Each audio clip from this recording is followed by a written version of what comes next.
Before we begin this week's show, my cat Nala, who helps me with the editing, and I have a small favour to ask.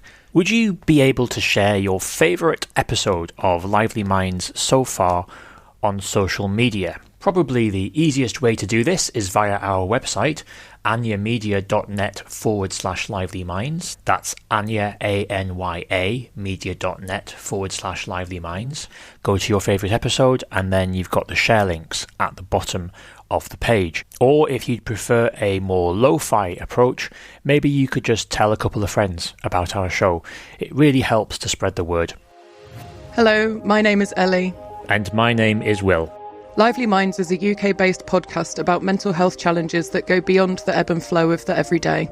Led by people with lived experience, this podcast is less about how we deal with our mental health problems and more about how we understand them in the first place. If anything comes up in this show that you need support with right away, for signposting to services, including those outside the UK and Ireland, please visit our website, anyamedia.net/livelyminds.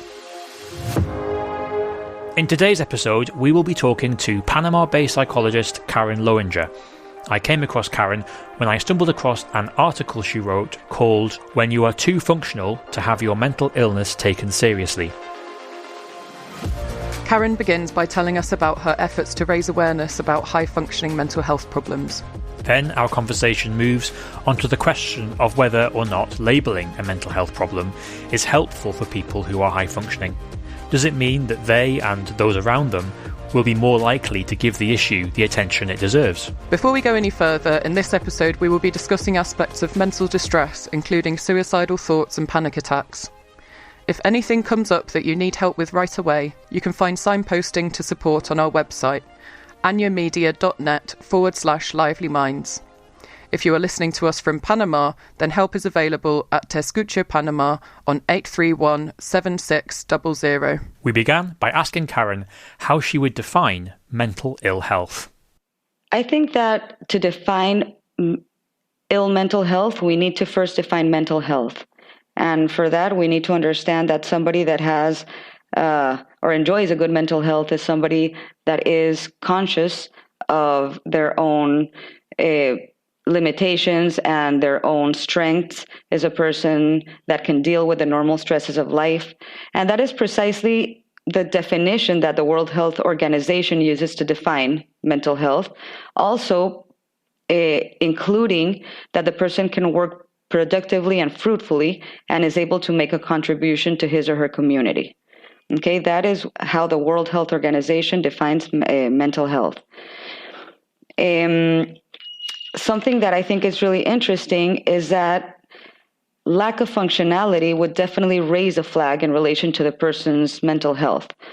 However, the opposite would not entirely be true.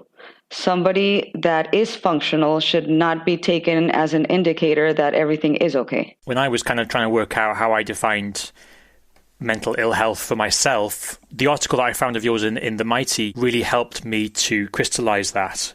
Before I go into any more detail about that, would you mind just introducing to us why you wrote that article and what it's about? When I was studying psychology, and this was a couple of years ago, many years ago actually, when I wrote this, I remember being in one of these events in which there was somebody talking precisely about mental health.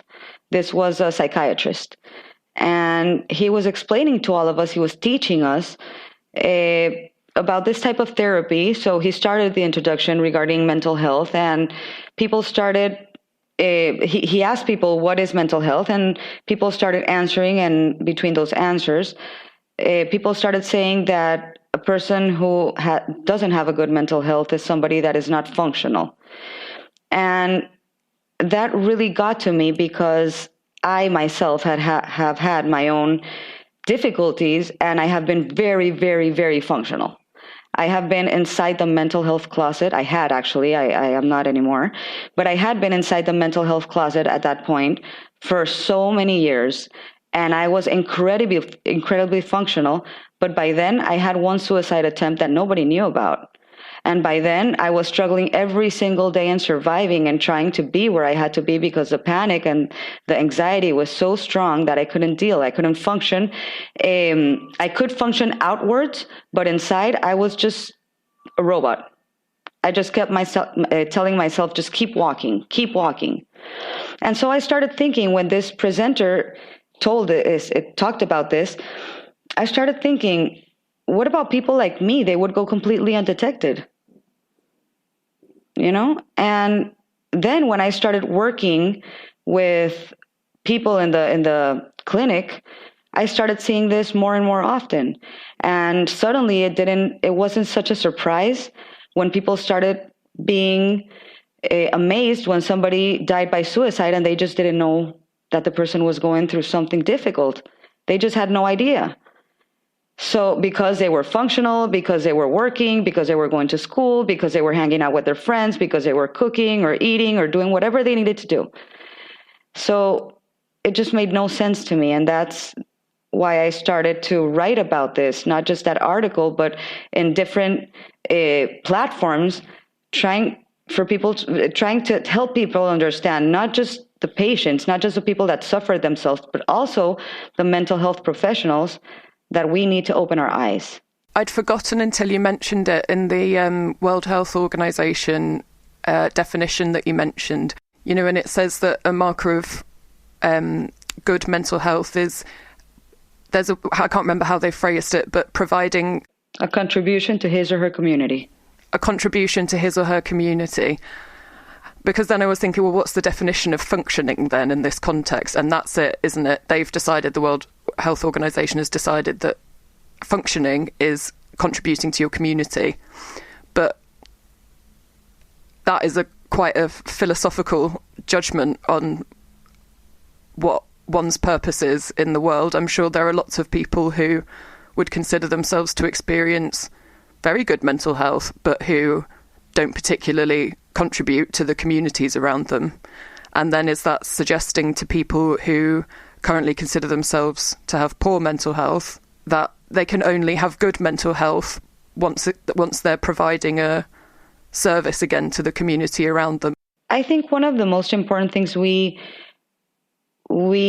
base ourselves in psychology, psychiatry, and other mental health professions is that the human being is biopsychosocial. That means there's a biological part, a psychological part, but also a social part. So when we talk about making a contribution to the community, perhaps it doesn't necessarily mean the extended community, but perhaps the ability to even be able to socialize within one or two people, friends, family members, anybody. Because I think the opposite, if you weren't able even to be able to have an okay relationship in which you would normally be able to contribute, because that's how relationships go, then probably you wouldn't be able to have a social part, meaning that biopsychosocial part wouldn't be complete. So it's sort of more like, engaging with your community, as in just like having conversations and relationships with the people around you. I would think it would mean it would go more to the social part, whether it's a contribution to the community as a large or to your close community or maybe your close friends or the people that are nearby. Yeah, that makes more sense, yeah. It just goes to show how, when trying to define mental health and mental ill health, just how important yet also restrictive language can be. Because we have to find words to be able to explain this stuff. And I think sometimes, as is shown through controversies surrounding stuff like, for example, the DSM, the Diagnostic Statistical Manual in the USA, when people try to define stuff too much, then it starts to get into troubled waters, doesn't it? It starts because people have very different ideas about what different things mean, I guess. That's a very interesting subject to talk about, because the DSM, the Diagnostic Statistical Manual, it talks about diagnostic criteria. The way I work in the clinic is not precisely towards diagnosis per se, but more about what the person is feeling, experiencing, and how we can work through that. I think it definitely works to be able to have an idea as to what the person might be dealing with. But at the same time, it's not as black and white. Definitely, we've seen that people have a lot of different ways of expressing, of even feeling things that come from the same root, but don't necessarily express themselves in the same way. For example, a panic attack. Some people experience a panic attack one way, and some people experience a panic attack with the other symptoms being most prevalent. So we can't really compare one situation with the other, but it's good to have a base. It's good to understand a little bit where it comes from. Most importantly, I think it's important to understand the root. What is causing the situation and how it's manifesting itself in the person. Whether the person can verbalize it, or whether you can see it in symptoms such as a person not being able to sleep well, or not being able to eat well, or even in behavioral symptoms, such as, for example, the person cannot concentrate. So that's why we need to really understand the person as a whole. Okay? And one of the things that I really advise that people do is that when they're feeling bad, when they're going through a crisis, in which, by crisis, I mean that they're having a situation which is difficult to cope with, and their mental health is not in balance. Okay, think like their floor has moved a little bit. Okay, that's a crisis. So when somebody's going through one of these moments, I would really advise the person to be able to write, or to be able to express in any way that is good for them, and to take that then to the mental health professional. Because sometimes when we leave that state, okay, when we become a little bit more rational and less emotional, we don't understand ourselves. We're like, why was I feeling that? What was I feeling? That's so weird. But it made all the sense in the world when we were feeling it.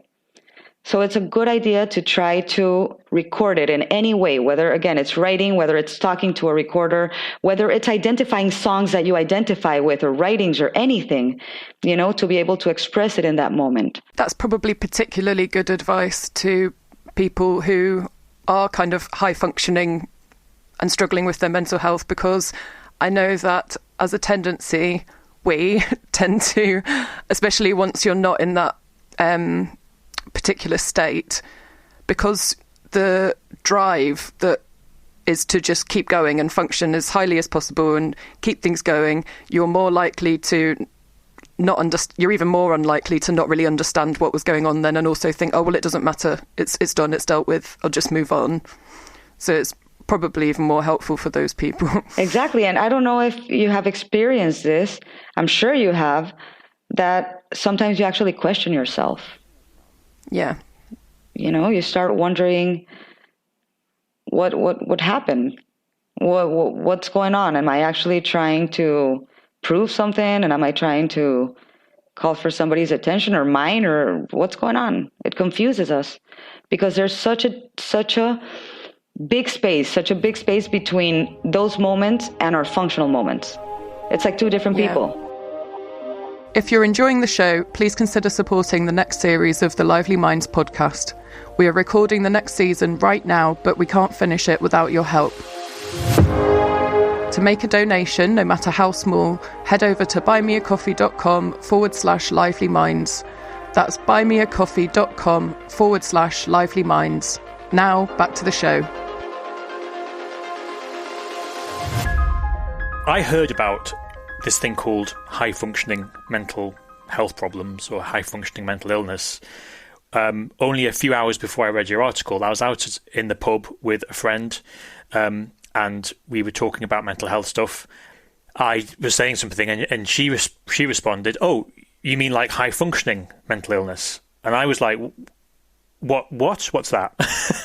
And I got back home. I web searched it, and lo and behold, your article was one of the first that came up. And having read the article, I think I was able to start transitioning from a place where what was happening to me was that I was being weak, and I was being, just unable to cope with other stuff that everybody else can cope with perfectly well.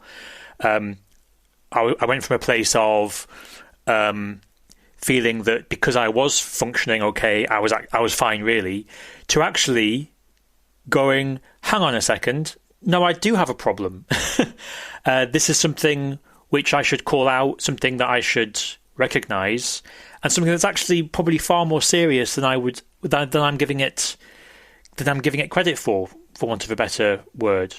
And so I think that for me, it was all about starting to take my mental illness seriously.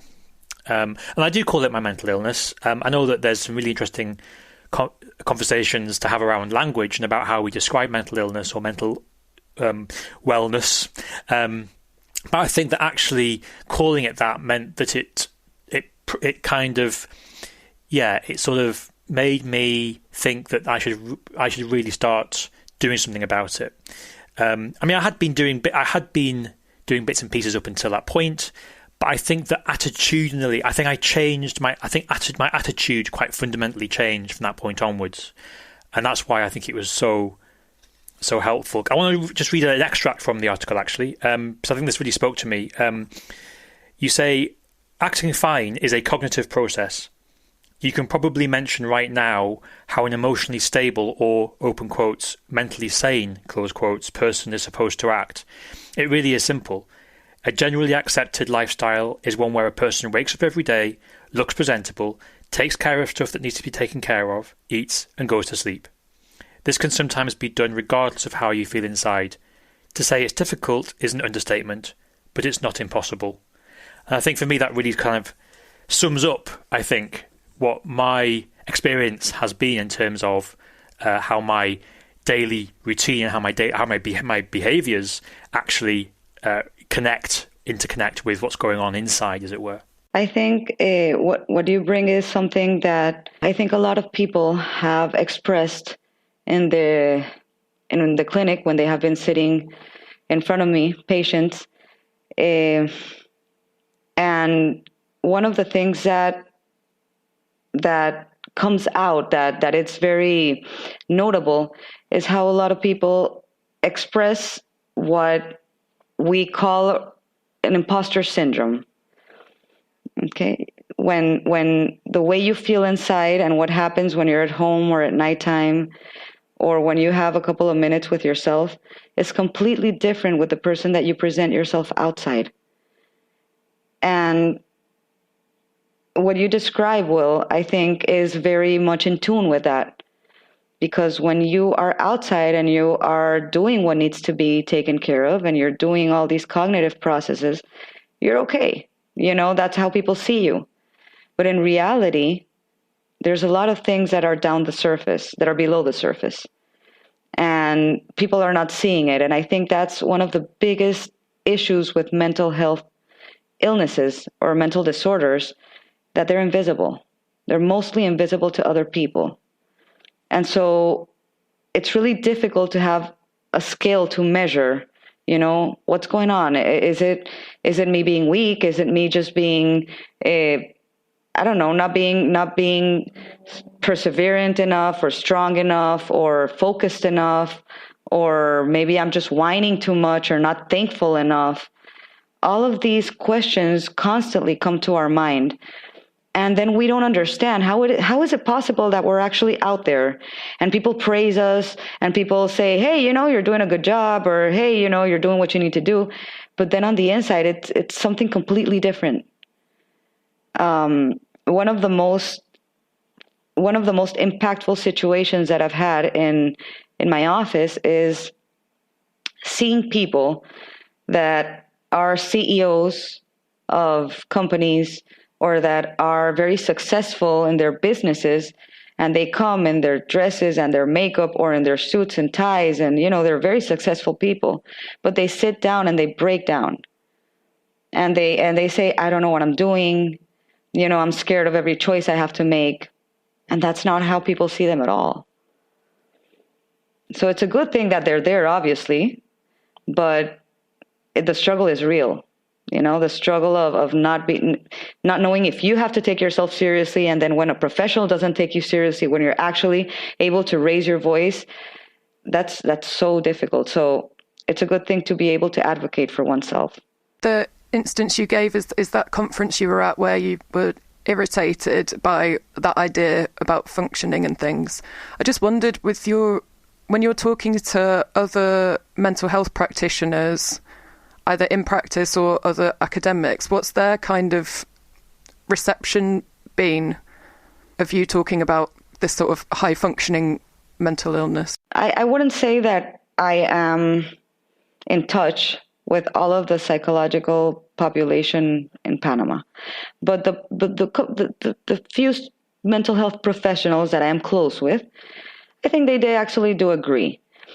At least when they are in practice, they go a little bit more further into what is seen, and they actually try to see the patient for also what they bring, okay, not just what they see.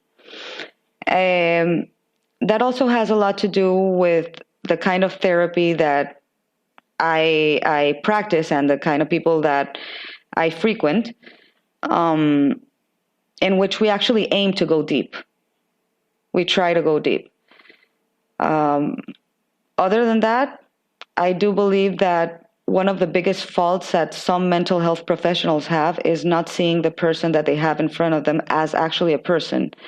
And you mentioned before the DSM, okay? And when the person comes with a diagnosis and the person says, okay, I've been diagnosed as a depressive, I've been diagnosed as BPD, I've been diagnosed as a panic, with having panic disorder, whatever, then it's so easy to get lost in the labels. Then what you have is this and this and this because that's what the literature says. Hold on, who is a person in front of you? Who is a person in front of you? What you're saying intersects really interestingly with this idea of validation.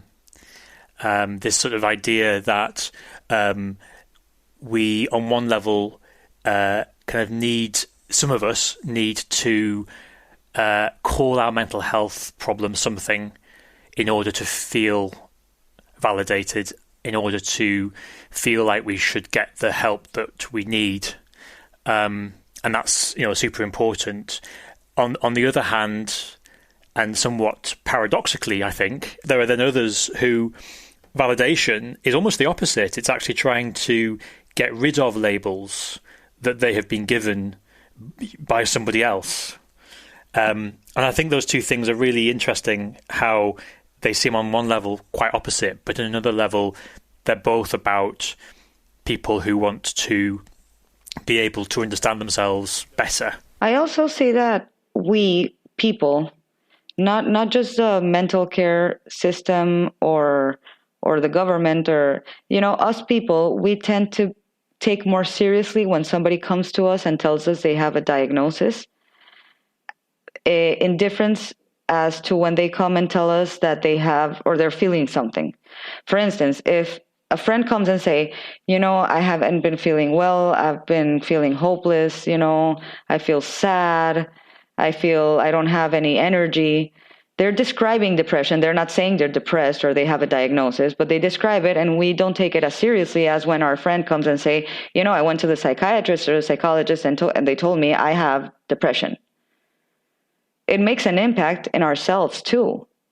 It's how we as a society have been developed, I guess.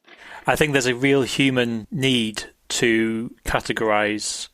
In that sense, I do sometimes wonder whether my own personal need for validation of what I go through, to call my anxiety, to maybe even call it clinical anxiety, to give it that kind of grander sounding label, to what extent is that to what extent is that a good thing because I'm taking it seriously as a result, or taking it more seriously as a result?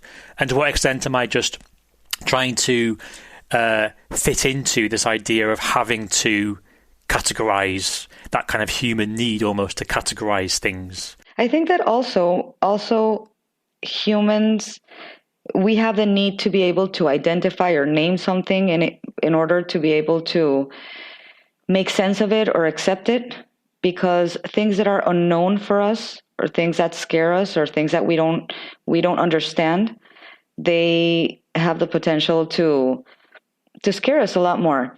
And see, I was thinking a bit about my own mental health journey. I started having panic attacks when I was 14 years old, but I did not know they were panic attacks until I was 17 or 18 years old. Okay, no doctor was able to identify it, and I myself did not know any information to be able to know what was happening. So what was going on in these 3-4 years was I was feeling that I was weak all the time. I felt that I was dizzy. I felt that I was going to faint. I felt that I was going to throw up all the time because my heart was racing all the time. I felt like I couldn't breathe well, which are all the symptoms of panic attacks. But for me, it had no name. Okay. And for those years, it was horrible because I didn't know what it was. And people said that maybe I was a hypochondriac. Maybe it was all in my mind. Maybe it was all of this. And I said, no, it's happening. Like I'm feeling it. And after that, when I was able to put a label on it, when I was able to find, hey, you know what, these are panic attacks and I'm not so alone. Maybe I'm not that weird or broken, because people actually go through this. That for me was an instant revelation, probably, Will, the same way that it was for you when you were able to know that there were high functioning people like you, that it had a label as well. And I think it's really important for us to be able to identify with a label sometimes to be able to know that we're not alone. However, it's important also to know that the label doesn't define us. This has been a real learning curve for me in terms of my experience, because I come from I'm very sort of overall very against the biomedical model, and sometimes alongside that is being very anti diagnostic labels and that kind of thing. And it's funny because sometimes it seems that Will and I have opposite views about some of this. So the things that were validating for Will, I'm like, but I find that so unvalidating. It's more validating to me if someone will listen to me and treat me regardless of what label a clinical psychiatrist put on me 10 years ago, kind of thing. And this has just been really interesting because I totally understand it, and you're right. And it's so different for individuals, crucially, isn't it? And I think with my labels, I sort of treat it more as like a pick and mix. So there are a couple of them that I've agreed with various psychiatrists over the years where I'm like, I don't have that. And they're like, yeah, no, you don't. We'll take that one off. It's like, oh, but I do find this one quite helpful because it does actually help me to frame some of my experiences. And I find it helpful to be able to kind of have a direction of where to read more and how to think about things because I have that label. In terms of looking to the future, if you could sort of have just one big change in the way that like the psychiatric profession thought about how we define mental illness or mental health problems in somebody, what would that change be? What would be the sort of first step along the way to changing things for the better? I would like, for this, I would like to quote what mental illness is according to the American Psychiatry Association. Okay, according to them, a mental illness is a health condition involving changes in emotion, thinking, or behavior, or a combination of these, and mental illnesses are associated with distress and or problems functioning in social, work, or family activities. Okay, I think here, once again, same as the World Health Organization and their mental health definition, they also bring in functionality. And again, I really do believe that when a person is not being able to function, we should look into their physical or mental health to be able to understand why that person is not being able to function or maybe doesn't want to function. To be able to understand, okay, that's a red flag. But again, as we started, as I said in the beginning, I think that it's important to note that the opposite is not true, okay? While lack of functionality might mean that there is something we have to look into, functionality does not mean that people are okay. I think that we should stop using that as an indicator. So a huge thank you to Karen Lowinger for joining us on the podcast. A really fascinating conversation. I think my key takeaway from that, Ellie, was when we were talking about how for some people it seems that validation is about being able to give one's condition, in inverted commas, a name. And I think that, I was saying that for me that was quite important. But then you were saying that actually for you sort of feel the opposite of that. The validation is actually about discarding labels that have been put on you that you don't connect with. I don't think that validation is always about discarding the labels. I think it's about having agency over what labels are applied to you and understanding, who's applied them and why, and whether or not, you have any say in the matter. And I guess the point is in most of these situations, you don't. They're given to you. Because, I'm quite happy with my labels.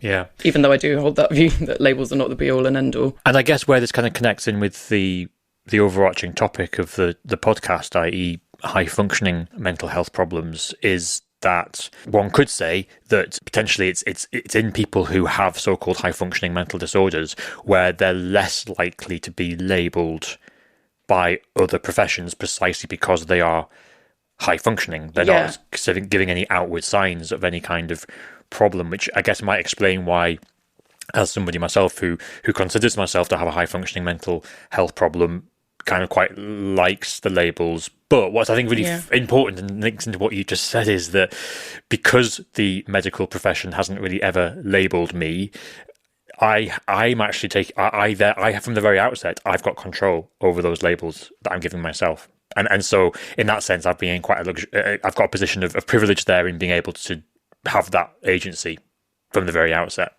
There's like a kind of duality there, because in this conversation, we have been talking about high functioning in like a capitalist sense. That's kind of the type of high functioning that we've been talking about, people in careers or jobs and productivity. But within that, those people are potentially more likely to be concerned with or have to stay in the closet, the mental health closet, in order to maintain those positions and the luxuries that you're afforded by being someone who is highly functioning and doing this, that and the other.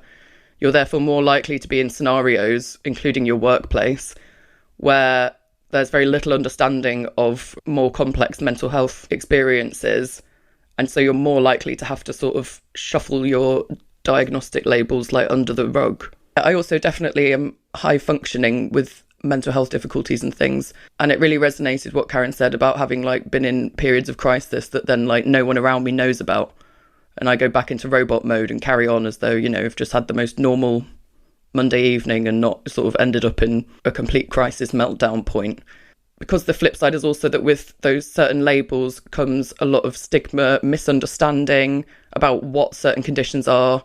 There's a lot of like myths that need to be busted but sort of aren't really. That pressures you to remain inside your mental health closet. But how much worse is that for your, that it's like a cycle that feeds into you, then forcing yourself to be so highly functioning and appearing as though everything's fine when actually things are not fine, and you need to probably take some time out and process or share it or seek help. A great point to finish this episode on as well. Thank you so much, Ellie. So thank you so much for listening, everybody.